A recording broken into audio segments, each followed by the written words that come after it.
sorry, 3 phases of essay crafting or essay, like how should you approach your essays, tips for successful essay writing, pitfalls to avoid. Tonight, today, morning, afternoon, wherever you are, glow in the world. We've got two speakers. Sneha is a current MBA student at HEC Paris. She will be doing her exchange term at Kellogg Business School at HEC. She's the vice president of healthcare and the marketing club. She, besides HEC, she also had an admit from IMD Switzerland when she applied. She has around 7 years of marketing experience. So all you marketing folks or who are chasing branding marketing, she's your go-to person for any questions tonight. She completed her internship with Bosch Siemens Group, Germany, in their corporate strategy division. Sneha has worked as deputy marketing manager for the South Asia region with a leading chemical company in India. Also has as a group marketing lead with a regional conglomerate in Kuwait. Then we've got Andy with us, the one you see with the Golden Gate Bridge background. Andy thanks for joining us today, Andy. I know it's very early for you. What time is it though? 7 a.m. baby. 7 o'clock in the morning. It's okay. I've got my vodka. My vodka. You can't see it on the Zoom yet, but no, I'm kidding. I'm awake and I'm ready to go. Thanks for that. So Andy spent 20 years, guys, living in Asia and was the head of student life at INSEAD for 7 years before returning to his roots in California. He has had a diverse career path that included roles in organizational development, corporate training. He has been a professional photographer and even a yoga teacher. Wow, that's interesting. As a head of student life at INSEAD, he learned how to connect with students and to work with people from many different cultures and backgrounds. So he's your go-to guy if you're really seeking INSEAD, LBS, HEC, the schools that are heavy on international experience. So any questions, guys, you can drop them in the chat. We're going to take them as we go. And if there's some remaining, we're going to tackle them towards the end of the session. All right, I am handing this over to you. Sneha, are you there already? Oh yeah, she's there. Perfect. Thanks. I'm just going to pin your video on top. All right, welcome both of you, and I'm handing this over to you now. To who? To me? Yeah. So yes, okay. I'm ready to go. Hi. Okay. So I want to just divide my contribution today into 3 parts. And the first one is going to be just an overall, I think I'm going to talk more about the macro, the big picture, and then Sneha will get into the micro, some of the details. So I want to start by, a lot of people are kind of on the fence about, should I find a consultant? Should I find some outside advisor to help me? They think they can do this themselves. And I try to emphasize to people that, you know, of course, we hope you're going to go with MBA and Beyond. I mean, we think we're the best. But even if you don't, please do yourself a favor and get some outside advice, because we think we can be objective about our own profiles. We think our strengths and weaknesses are pretty apparent. But if you use an objective, experienced outsider who knows the industry, it's really going to serve you well. So I made some notes here. So first of all, as far as your story is concerned, you're going to tell your story, you're going to lay it out for us.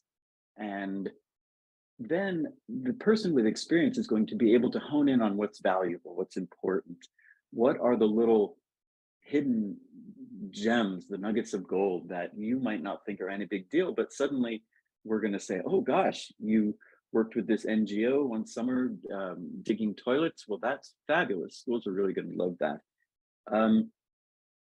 The other thing about using a consultant is that, you know, it's not just when you're applying to business school. It's everything you do when you're looking for a job, when you are trying to go on a date. We are our own worst critics. We think we're not good enough. We think, oh, I'm just so average. And that's not really true. That's not really true. You're going to get this voice in your head saying, oh, Andy, you're not going to make it into Harvard. You're not going to. And what an outside person can do for you is what an outside person can do for you is give you some honest perspective. You know, they're not going to blow smoke at you and say, oh, you're great, you can get it at any school you want. They're going to give you a real assessment of where you're going to fit in. Now, the next thing, this is kind of hard for some people to hear, but it's the reality, is that this process is in many ways more art than science. Schools do not publish a formula for you to get in. If they did, you wouldn't need us. So there are people who look fantastic on paper and don't get into the school they want. And there's people who might be a little less of a powerhouse of an applicant, and they do get in. So I think it's important to remember that I get asked a lot, Andy, what are my chances of getting into Stanford? Give me a percent. Like, I can't give you a percent. You know, is it 63% or 68%? It doesn't work that way.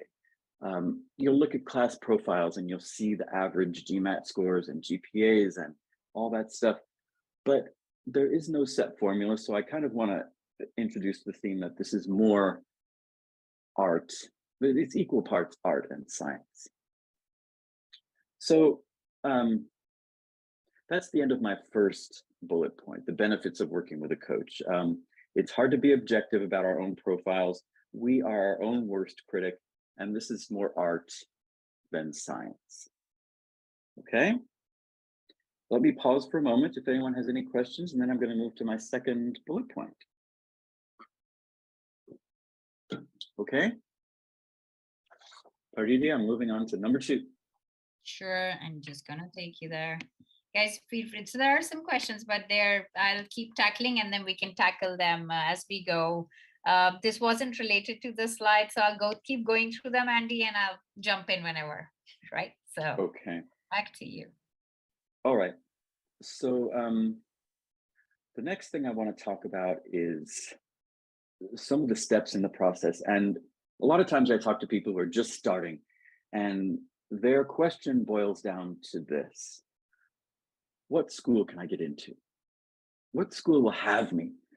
And I encourage people to think about that later in the process. The first question you should ask is, where do I want to go? What is my journey? What do I want to be doing when this process is done? And you can then reverse engineer it. So, for example, let's suppose you want to get into private equity and you want to work in North America after you graduate. Well, the obvious choice would be Wharton if you have the chops, and so when a school asks you, why us? It is really going to serve you well to have a cohesive answer. I've talked to people, and I'm not kidding. Why do you want to go to this school? Because I want a brand name on my CV. I want to have a strong name on my CV. Well, that's great, and that may be true, but schools are going to need more than that. You know, I want to get into consulting, and I don't think I want to be in North America. Well, maybe INSEAD is the choice for you. When you get asked why us, they might also ask you, what other schools are you applying to? So just to take the private equity thing another step further, maybe you say you want to be in a financial center in North America, so you're also applying to Columbia or NYU. There needs to be kind of a thread, a cohesive thread. You have to connect the dots for these schools while you're applying to them. The next thing I wanted to say about this, it's all about introspection, and schools love the word journey. How can we help you on your journey? They're going to ask you in some way. It might be in an essay, it might be from the alumni, in an interview. And if you can connect the dots for them, if you can say, I'm now living in Singapore or in India, and I want to work, I want to spend some time in North America, maybe at Chicago Booth, and then use my network and then take that back with me to India to develop fundraising, something like that. If it's a clear explanation for them, you're way ahead of a lot of other people. A lot of people don't have clear reasons why they chose your school, this school. So I would say that's really important, is the introspection comes first. Your journey, defining your journey, setting your goals. And once that is clear in your head, then you can start shopping for schools. You might have some idea when you start where you want to go, and that's great, but you're going to need to fill in the blanks with a healthy dose of introspection. Now I'm going to pause and take a breath. I don't know if I'm moving too fast. I think I'm doing okay. You're doing really good, Andy. I'm sure. This is my first one of these, but okay. So my third category, my third slide, if you will. Let's see if we can find it. Okay, so introspection, do the school research a little bit later. And then, are we going to the next slide? I guess not necessary. I have my notes in front of me. Okay, so I just now staying at a high level, keeping up at the macro level. In my experience, there are three boxes that schools want to tick when they look at your application. Now there's more than three, but I'm going to talk about three main ones. And these are the ones that people stress about a lot. So let me start with metrics, GMAT, GPA. A lot of people come into this like, oh my God, I keep getting a 640 or a 660, and I can't seem to get above that. And my GPA is, not as good as I wish it was. And these are things you can't do anything about. I mean, yes, you could take the GMAT again and again. If you feel like you maybe could do better and you have time, you could take it again. But what's the old expression, God help give me the strength. Let me focus on the things I can change and not worry about the things I can't. Well, your GPA is done. You can't do anything about that.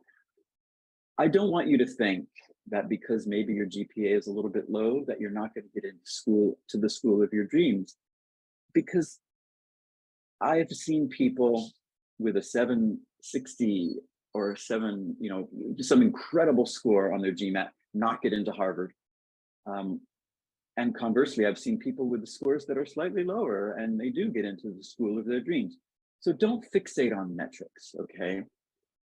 Getting back to the arts as opposed to science question, there's a lot of intangibles, a lot of unseen factors why they're going to let you in. So don't dwell on metrics, okay? That's the first bucket.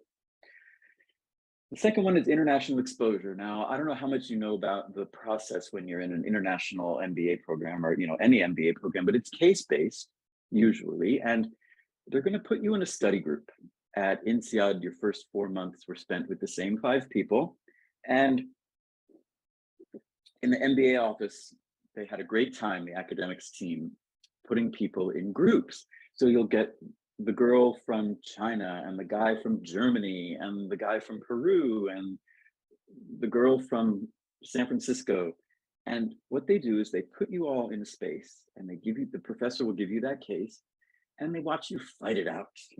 The Swedish guy is going to solve a problem very differently than the guy from South Africa. So if in your career you have had exposure to people from other countries, that is great. Now, that doesn't mean, like me, you've had to live in other countries. You can have had international clients or an international team. What's important is that you feel comfortable working with people from other cultures. Americans, we communicate very directly. And when I came back to the United States, I was suddenly shocked. In Asia, they tend to be much more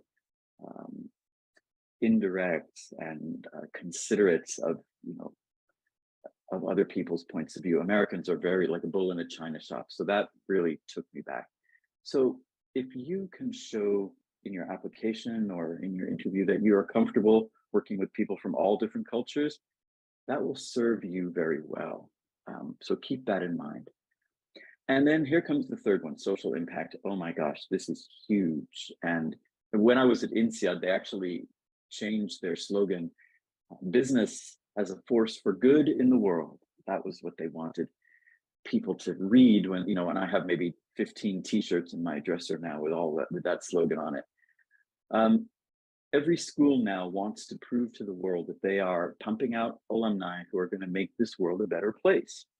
And don't underestimate the power of that little soup kitchen or the homeless shelter you worked in on the weekends, or the summer job you did working, teaching English or teaching reading to young people. Mentoring, have you done any mentoring or anything like that?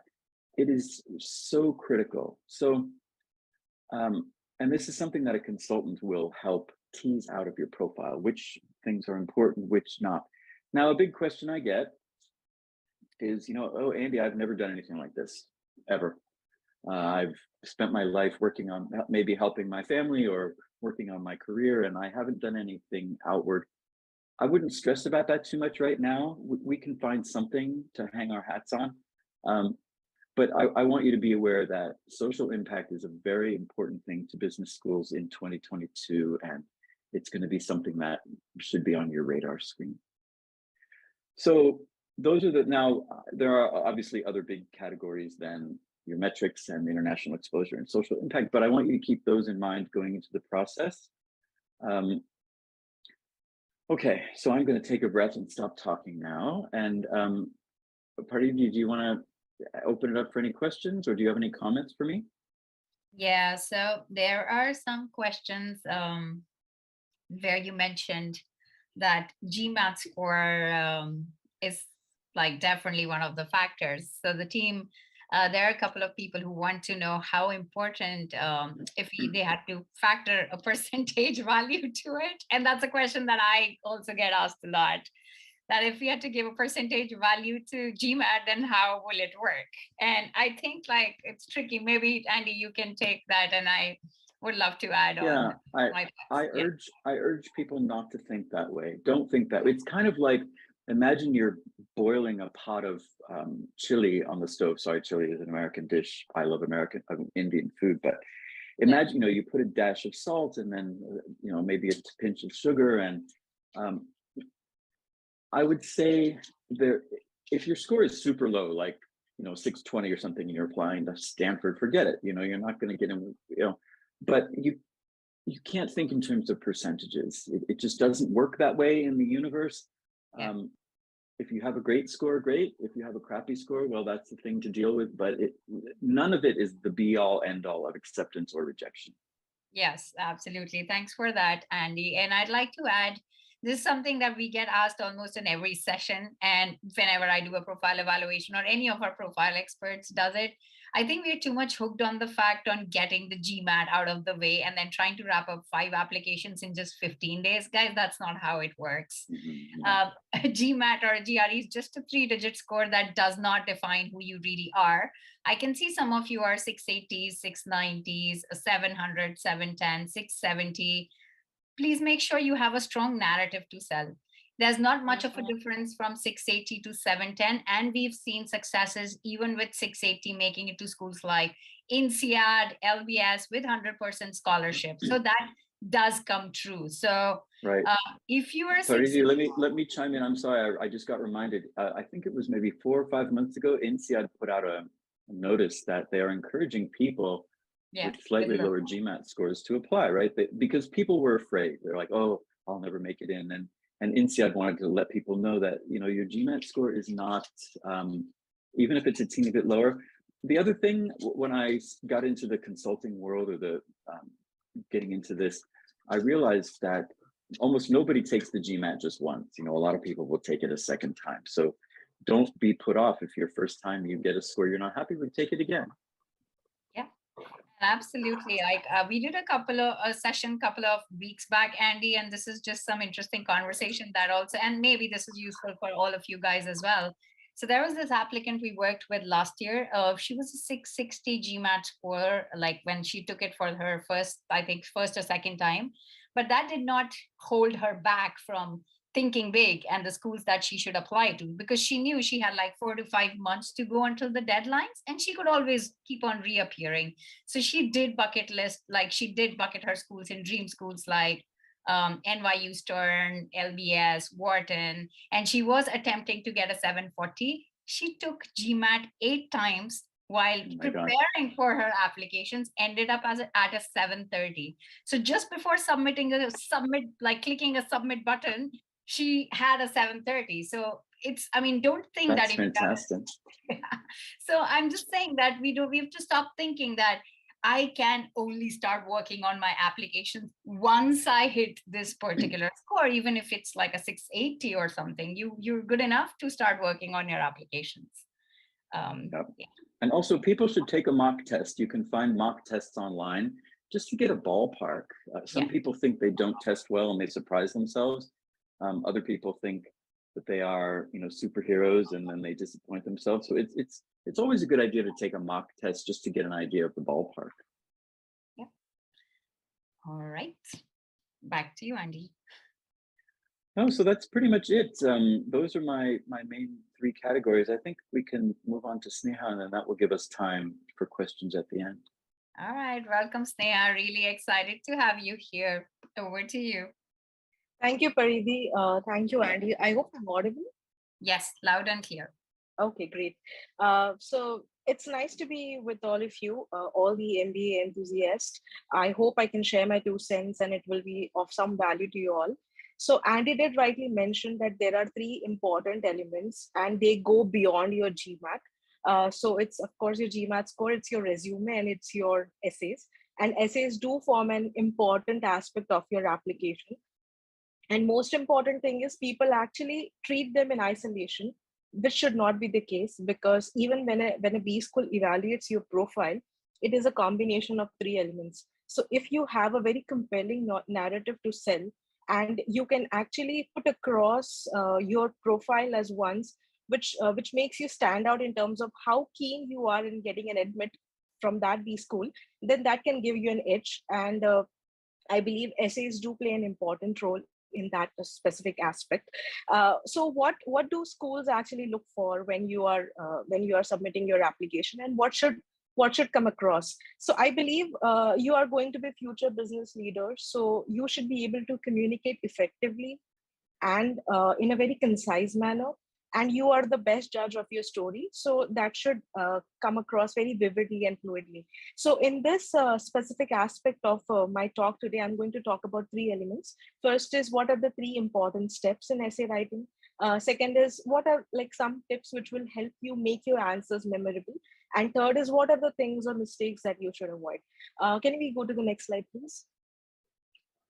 Right. So this might seem like, very generic to you all, but that is not the case, because I've been working with few applicants, and they kind of mix up the 3 stages. And it is important to treat the essay writing in these 3 specific steps and stages, because it is, I mean, even the B schools give that importance to this specific aspect of your application. So first is your story selection, second is your essay drafting, and third is your finalization of stories. And when I talk about these 3 stages, I believe Andy rightly mentioned that you should work with a consultant, because they can give you a third party or a third person perspective into what will work and what will not work. And also, sometimes we are being harsh of ourselves, or sometimes we are being too lenient in certain aspects. So I think an outside help and consultant can help you kind of navigate and channelize your thought process. So when it comes to story selection, there are certain important elements. First is, it should be personal. I believe when the B school admissions committee, when they get together, there are hundreds of applications that they are screening. So how do you make your persona stand out or reflect is one element that can kind of differentiate you from the others. So if it is personal, if you speak from your heart, that reflects in your story, and that can give you an edge. Second is your leadership capabilities, because when you come to international MBAs, MBA programs, it usually comes with 3 to 4 years or maximum 8 to 9 years of work experience. And when you're going to graduate from the program, you're going to be in a mid-management position. And most of the B schools do have a lot on developing your leadership capabilities. So they definitely expect you to walk in with some level of leadership acumen. So when you are selecting your story, you should keep this in mind that your leadership capabilities should get highlighted and stand out. Third is teamwork and collaboration. I cannot really emphasize enough on this. But Andy also mentioned that you're going to be working in teams which are multicultural, which are of people which comes from different walks and backgrounds. And being an MBA student, I can tell you that you actually, it's also a test of your business professional capabilities. How are you going to dwell and work with team which comes from like numerous different backgrounds? So if you can reflect that in your essay, then that kind of gives you an edge. Fourth is what kind of impact you've had. So many a times there are applicants who have not worked in a very large size or international teams, but they have actually worked with teams maybe in some in some social aspect, maybe with NGOs, or maybe in your graduation or in during your college days. But then your impact was significant enough. So if you can highlight even that aspect, then that can make you stand out. And fifth is research. I cannot really emphasize enough on this, but research enough about the program that you want to get into, what kind of roles you want to have after your MBA. And also maybe you can look up on the student profiles of the B schools that you want to target, because that kind of gives you a bit of idea about what kind of fitment you have with that B school, and then you can weave your story properly. So this is the first step of your essay drafting. Second is when you actually come to that stage wherein you start writing your essays. So there are certain formats which really work well. Star format is one such thing. In the subsequent slides, I'll explain in detail how does that work. Second thing is it should be grammatically correct. I mean, you might feel like all of you are working professionals, pretty mature in your walks of life. But then I have seen people who don't really give enough importance. And if you cannot be prudent and you cannot pay enough attention and attention to details in your essays, then that gives all the B schools admissions committee a reason to eliminate your profile. So we should avoid that. And third thing is your story should be very fluid and vivid. When I say fluid, it should, when somebody is reading, they should be able to visualize who you are as a person. If you can give them that, then the person can connect with you even when you're not physically present, and then that kind of urges them to meet you in person. So at least that gives them a reason why they should interview you. So make sure that your stories are not very dry, and you are not writing something that you feel is good, but you're writing something that is true and from your heart. And third thing is when you're finalizing your story, so what works? Read and reread. Don't rush your applications. Also make sure that you're answering what is asked in the question stem, because many a times people try to recycle their stories, what you have worked with, what you have used in some other B school application, you try to use it. So that kind of fit and fix doesn't really work. And don't really try to be very generic. So people use a lot of proverbs or maybe anecdotes and these things.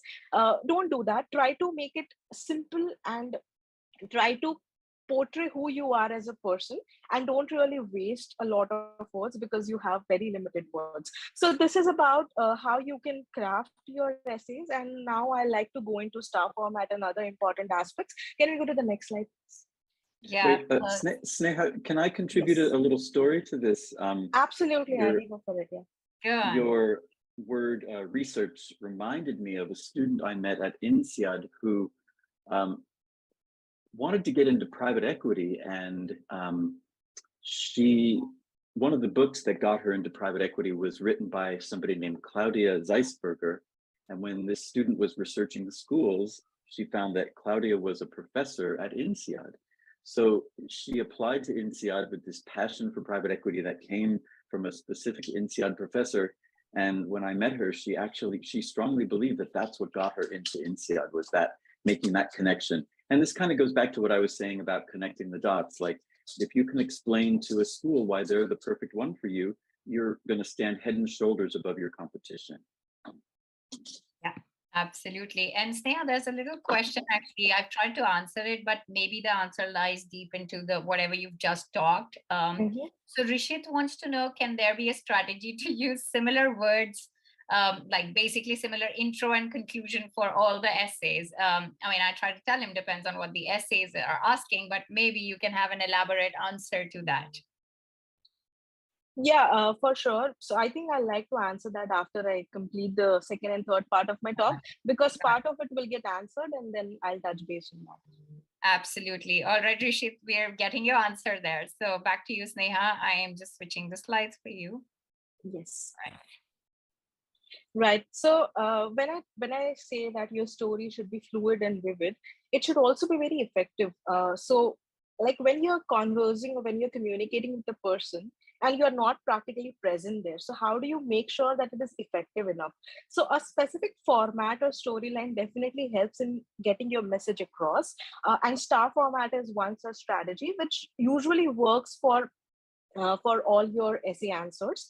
I mean, it's not one formula that will fit into all the essay questions, but for most of the questions, if you follow this route of communication, then then your story is effective. So STAR, as most of you would know, it's situation, task, action, and result. So when you're talking about any specific example of your professional or personal life, this is the format in which you should answer it. So you should start with the situation. What was the problem in hand? Then task. What task was assigned to you? How did you contribute, or how did you come into picture? Third is action. So if there is a problem, definitely you have to take some action to address the problem, and uh, and as a result, what did you achieve? So what was the impact? What was your contribution? And in general, don't really spend a lot of words on situation and task. Spend like 40 to 60 is a ballpark breakup that I would put for this. So action and result is where your contribution and your impact gets highlighted. So spend around 60% of your word limit on action and result. So this is one format which kind of works in making your communication effective. And there are certain other tips which I would like to put across. So how do you research and prepare? So the first thing is, like Andy gave one very beautiful anecdote, how one student, she had an inclination for private equity. Likewise, all of us can have different reasons why you want to pursue a particular program. So have a very strong and personal reason why you want to go for a specific B school. And mind you, you cannot really write that I want to get into consulting and NCR is the best school which offers job in consulting and that's why I want to get. So that is not something that a B school adcom would like to hear.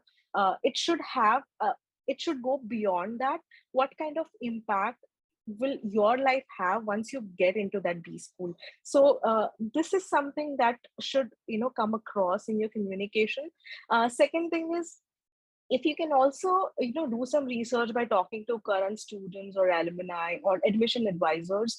So most of the B schools do have a one-on-one evaluation. Many a times the answers that you get from these evaluations are very standard. They are like boilerplate communications, but still if it shows the kind of interest that you have spent some time in researching about the school, and it also kind of creates a top of mind recall for your name in the mind of admissions committee.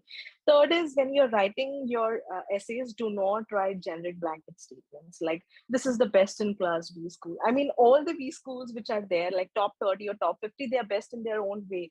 So have a more personalized reason, and a very strong and compelling reason, rather than writing like, oh, it's a best in class B school. Fourth thing is, one aspect is, what does the school offer? Second thing is, how does that fit with your personal aspiration or your personal goals? So I believe when you can marry these two aspects, that's when your essay strategy is successful. And that's where I believe consultants or people like MBA and Beyond, they can help you, because they have been working with certain number of successful applicants, and this we can help you bridge the gap to certain extent. Last thing is, always try to have, even before you get into your application drafting stage, have some 5 to 6 stories on the themes of maybe strengths, weaknesses, successful projects, or maybe projects in which you have failed, like teamwork or international exposure, because in some way or the other, most of the B schools will test you on these elements, and you would have to answer these questions. And if when you have like at 15 days from the deadline and you try to come up with the stories, then it's always a half-hearted attempt. So rather than having that route, spend some time in coming up with stories which are meaningful and which have all the elements that that a school would like to have in a applicant's profile, and then you actually go into drafting your essays. With that, I would like to go into the last aspect of my talk today, which is what are the pitfalls. You might feel that, you know, oh, we know, like, we are not supposed to do these things, but believe you me, there are people who do these things. So plagiarism, I'm not saying like you'll blatantly copy something from somewhere. We are not fools to do that, but sometimes we take like there have been like ample of resources these days on Google or any other search engines that we have there, and we kind of research and we feel, oh, this person has gotten into LBS, this story works for him, so maybe I can take inspiration from this and I can, you know, do. And maybe that story is not yours, but you try to pick some aspects of that story and then try to fit into your profile. That's not going to work, because the people who are sitting and evaluating your profile, they've been doing this for donkey years. So if you're doing something that is not yours, it will stand out. So avoid. I mean, it's okay to refer to some resources, but don't really try to lift any material or even one anecdote which do not belong to you or your story. Second thing is use of jargon. You know, like most of the people, they want to they want to sell. I mean, the whole point of application is you have to make yourself stand out, but don't hard sell. Don't eloquently wax so that it looks very artificial. Try to be very sober, because humility is also one aspect that gets tested. So if you're waxing it very eloquent, then it shows that you know, you can, it can portray negatively. So avoid that. Third is not being invested in your story. So if you're not passionate, and if you are not eager, and if you are not motivated to communicate about who you are as a person, then nobody else is going to take interest. So try to communicate your story from bottom of your heart and be very invested, and believe me, it will stand out. Fourth thing is, I think I've mentioned this already, rushing your application. Don't do that. Give enough time. I think at least 2 months is one, like, is a tentative timeline that I would advise. uh, think about it, what kind of stories you want to do, work with people, and give enough time so that you don't rush, because half-hearted attempt is an attempt wasted. Yeah. Last thing is, like, the next thing is grammatical mistakes. People, when they rush the applications, they do that. And as business leaders, you should be prudent and careful and cautious. So if you do that, it gives a negative impact. And you know, always the admissions committee, they are trying to find reasons to eliminate your profile, and you easily give them one. Next thing is overshooting the word limit. Believe, like, this is one thing that has worked for me. Assertiveness, brevity, and clarity. Don't really beat around the bush. Once upon a time this happened, that. No, try to be very concise in your communication. If it is 200 words, you should try to restrict it to 199, so that at a later stage, if there is any grammatical error, you can correct it. Don't even go to 201. Even if there is a 5% buffer, avoid that. Next thing is rewriting or repeating your stories. People feel that, okay, one story that you've put, wherein your profile or maybe your contribution in that project was really fantastic, and you want to use that story at to answer another question. That is not advisable. You should have enough stories to talk about your candidature. Next thing is, like, I believe this was one question which was asked, like, can we can we have a common opening and conclusion? See, if it is about your own, there are certain questions about your journey, your profile, or your career progression. You can have a common opening or a conclusion, but the thing is, how you're positioning your narrative, it should align with what that B school offers, and how does your profile is going to fit with with the school's offering. So as long as that requirement is met, little bit of recycling between the B school applications is fine. Last thing is the optional essays. Don't use them because you felt that maybe the word count in previous mandatory essays were not enough.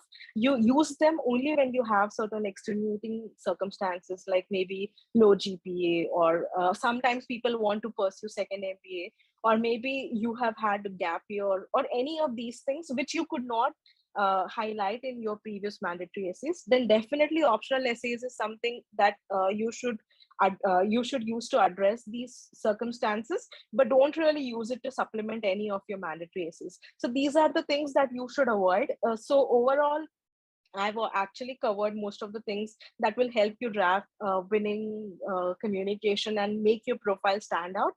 If you have any specific questions, if you want me to touch base on any of these questions, any of these elements, then feel free to shoot your questions there. All right, thanks, Sneha. And I hope we touched upon your question, Rishit, very elaboratively. That's what Sneha did. We still have a couple of more questions. I'm going to take them up. Andy, do you want to jump in, add something? Yeah, Yeah. I want to chime in on a few of Sneha's the points on her final slide here. I could not agree more with some of these points. First of all, the plagiarism thing, not only for your application, but when you're in school, because I was the person who had to form a judiciary committee when people were caught cheating at school. And you'd be amazed, people get into INSEAD, and then, it didn't happen often. I think 2 or 3 times in my 7 years at INSEAD, but when you cheat, when you use other people's stories or other people's work, you will get caught. There's no question about that. Yeah. Rushing the application is a huge mistake, and just don't do it. A little tip about grammatical mistakes. Here's a little nugget of free wisdom. When you complete your essay, print it out, go sit on the sofa and read it out loud. Just sit there and read it to yourself. And that's when you're going to catch the grammatical mistakes. When you're looking at it blinking on a computer screen, you don't catch it as well. But if you read it out loud to yourself, that's how you're going to catch the grammatical mistakes. And then, in a way, some of this Sneha's points are the same as mine. Like, you need to make this personal. You need to make it absolutely clear to the person reading your essay or the person interviewing you, because if you make it to the interview, you're going to get the same type of question. Why is our school the right choice for you? If you can make it a clear, easy answer to understand, you're going to get in. And if it's generic, you're going to crash and burn. So I agree fully with Sneha's points. All right, thanks a lot. So I'm just going to summarize what Sneha and Andy just mentioned. So first, it's not just about whatever GMAT score you have. And these are some of my key takeaways, and some of based on whatever discussions I've had in the past with the applicants, and applicants that I've seen have been successful with. They do spend on an average 20 to 25 days per application. So if you have less time, then you need to really bring down the number of schools that you're applying to so that you can give your best. There is no point if you just have 45 days and you're applying to 10 schools. You are just going to compromise the quality of your application. Even if your consultants are telling you, yes, it's possible, please question yourself. How much time will you be genuinely able to devote to this? Because the story is yours, the narrative is yours. So you have to make sure that in your narrative, each and every angle is connected, and that drives connection to how you're going to present yourself as a future global business leader, which Sneha just said, and eventually link it to the values of the schools that school holds true, because that's what they're looking for in a personality that you are, or in the professional that you are. So having said that, we still have a couple of questions, maybe one for Andy. I'm quickly gonna walk you in, where does MBA and Beyond come into picture? We'll quickly wrap into that, and how do we really help our applicants? And then we're gonna talk about, if you're looking to work with us, how can you really work with us? Because we work with a very limited number of applicants. And I know there are so many of you sitting here. Some of you have already spoken to me, and some of other profile experts. And I know some of you are interested, but there's a little something that we have to do before we get to that stage. All right. So I want to first help you understand that application is not a piece of cake. If you feel you've gotten a 700 or a 720 GMAT and now like half the battle is won or something, no, the battle has just begun. That's what I will say. And it starts from step one, which is introspection, which Andy very much focused on. Until you introspect and you know yourself, know thyself, guys. And if you don't know yourself, it's going to be hard for you to pull off a strong narrative that business schools are going to revolve or like resonate with in you. So we're going to start with something that's called content gathering phase. This is a phase that all of our applicants go through without knowing the schools they're going to go for or the essays that they're going to write. So we don't want you to think about the essays, the recommendation, any bit of it. We just want you to think and brain dump. This content gathering phase is going to be broken down into 3 sets. Set one revolves around very high level questions around core and fundamentals of any business school, no matter what business school you're applying to. So you're going to be answering questions like why MBA, what are your post MBA goals, your short term, mid term, long term goals, why do you want to invest that kind of money into a degree that's going to lead you to some place where you're going to be exploring yourself. So you need to have that kind of clarity what you really want to be doing with that degree in the future, and business schools expect you to have that kind of clarity. So you need to understand what are the real world challenges that you really care about. They could be social challenges, they could be business challenges, but they all need to have evidences. So what are the evidences that you have? You're going to be talking about them. What's the version of you that you see right now, and the second version of yourself that you see, and how do you draw the relation between 2 versions? All of this brain dumping you'll do with a set of frameworks. There are 12 main questions and 40 sub questions that you'll answer. As you progress, you'll have more clarity of what your story is going to look like. So these are going to look like pieces of puzzle scattered on the table, but later they're going to start making sense to you as you start working with your consultant. Once you've brain dumped, this is just set one. We move on to set two. So set one was just you thinking from one dimensional perspective about yourself.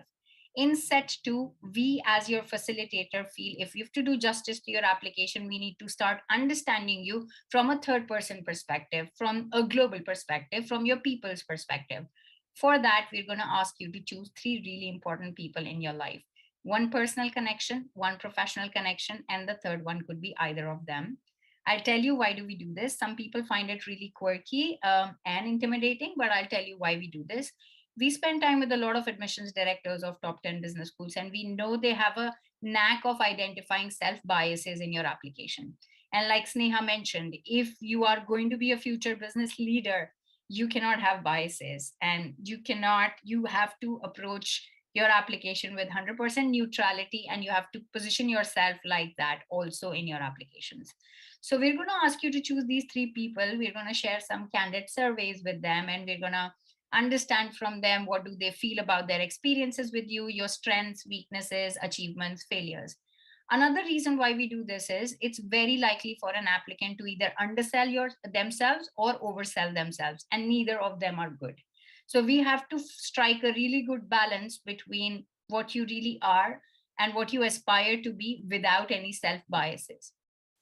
Having said that, some of the applicants are smart enough and they already get their recommenders to do this bit for them. So if you're in good relationship, let's say, terms with your recommenders, you can already have like them do this exercise. So you will already have an angle of what they're going to be talking about in their recommendations, which is going to eventually help you connect the dots better to your essays and your resume.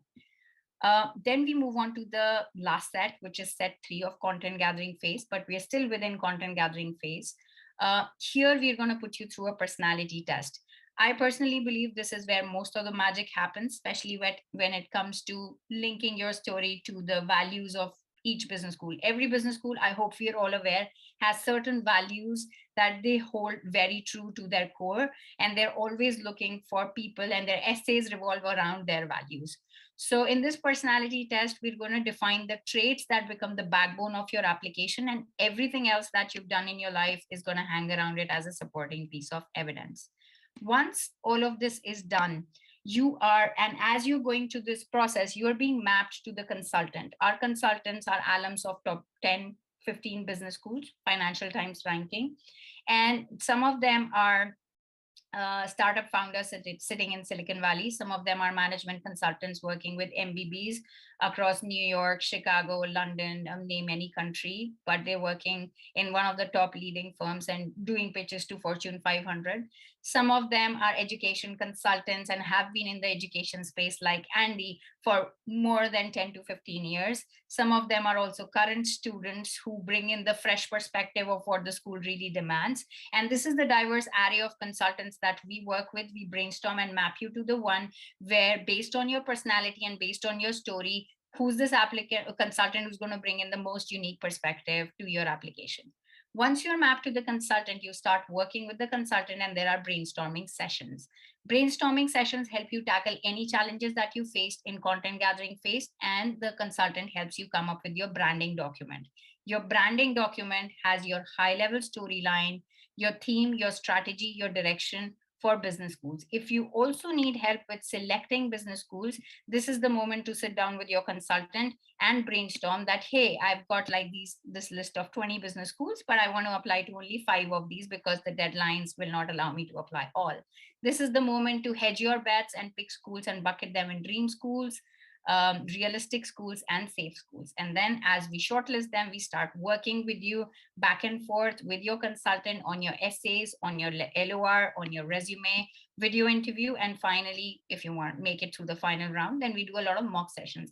One interesting thing that we are experimenting in the past few months is that cross interviewing. So we are making you interview after you've prepared for your interview with your consultant. We're also making you do a blind interview with another consultant who's an alum of the school that you're applying to, or a student at the school that you're applying to. So you get the real feel of what it's going to really look like to go sit face to face with the interviewer from that respective school. Now, if you really think that you have that kind of time and you can pull off a good application, and for us to analyze your profile, first of all, there's a link that we've dropped. We have to really go through your profile, and we need to see where we stand together and collect feedback from consultants, what they feel, what our success rate is going to be with you. Second, you need to come back to us by tomorrow with these 2 answers based on whatever you've learned with Sneha and Andy tonight.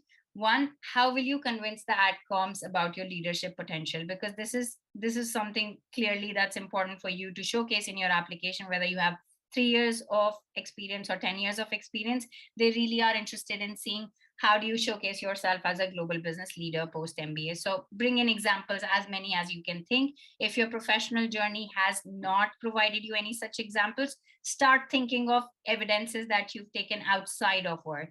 And might I tell you, please don't go back to school, because school was a long time ago. And school can really take like a back seat when you're putting it in your application. They really want to know something that's very, very fresh.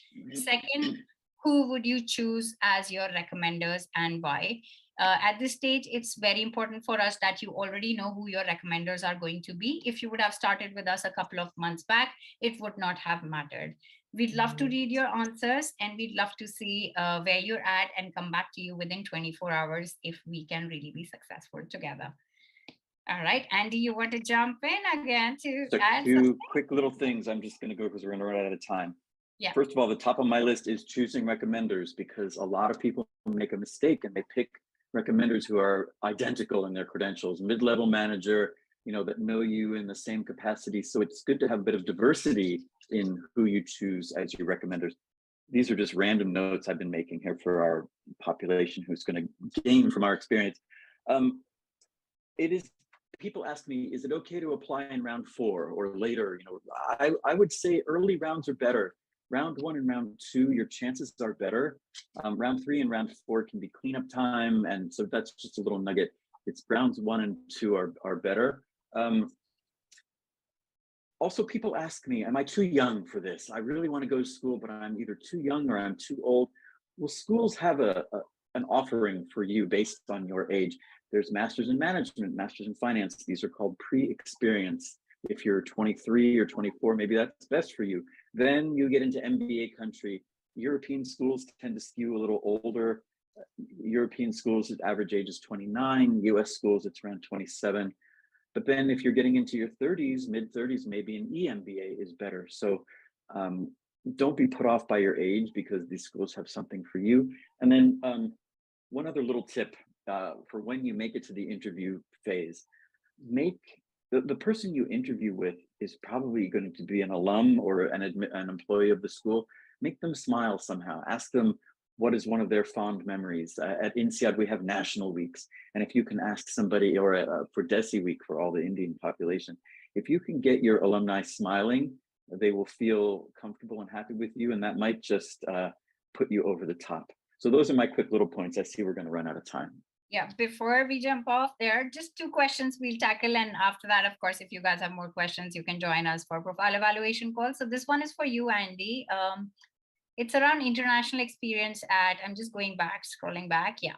So somebody's asking, with respect to international exposure, although I've never worked abroad, I'm from India. I've traveled considerably within India and the Indonesian islands.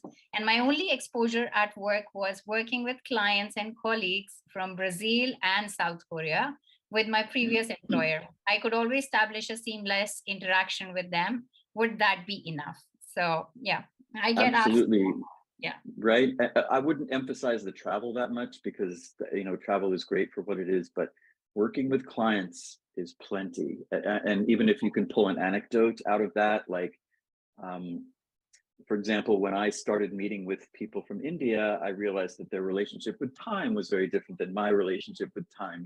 Some cute little insight, maybe working with the Germans or the Swiss. I mean, yes, if you've worked with a client or a boss or a team, any international exposure will put you at an advantage. Yep, there goes your answer. And I mean, just to add to that, there's a little myth that goes around that you need to you need to be working on site in a foreign country to explain international exposure to INSEAD, but that's not true, guys. Like, we've seen successes with applicants sitting in India but working internationally with a lot of colleagues, and that's sufficient, that Andy said, to prove that you have international exposure. It just means Absolutely. international exposure. So all right, there's one last question we'll tackle. Round 2, and this is the last one. We have 2 minutes.